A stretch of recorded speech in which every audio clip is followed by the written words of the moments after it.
കൊല്ലം കൊട്ടിയത്ത് പ്രവർത്തിക്കുന്ന സാമൂഹ്യനീതി വകുപ്പിന്റെ ട്രാൻസിറ്റ് ഹോമിൽ സംഘർഷം. സംഭവത്തിൽ വിദേശികളും വിചാരണ തടവുകാരുമായ 4 പേർക്കെതിരെ പോലീസ് കേസ് രജിസ്റ്റർ ചെയ്തു.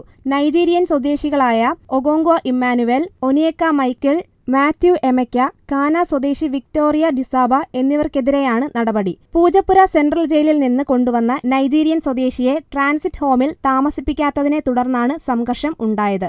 കുറ്റകൃത്യങ്ങളിൽപ്പെട്ട് തടവുശിക്ഷാ കാലാവധി തീർന്ന ശേഷം വിദേശത്തേക്ക് മടക്കാനിരിക്കുന്നവരെയും അനധികൃതമായി രാജ്യത്ത് തങ്ങുന്നവരെയും പാർപ്പിക്കാനുള്ള കേന്ദ്രമാണ് ഇത്.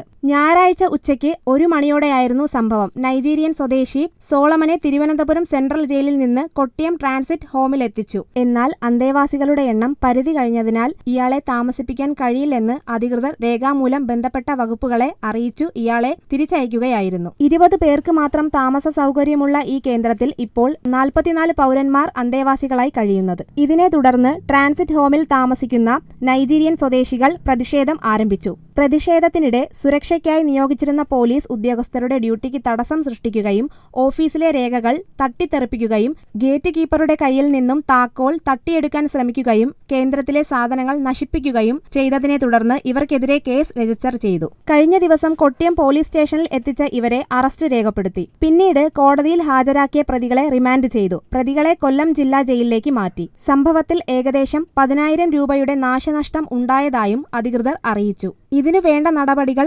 ആരംഭിച്ചതായും സംഭവത്തെ തുടർന്ന് സുരക്ഷ കൂടുതൽ ശക്തമാക്കിയതായും SHO പ്രദീപ് അറിയിച്ചു.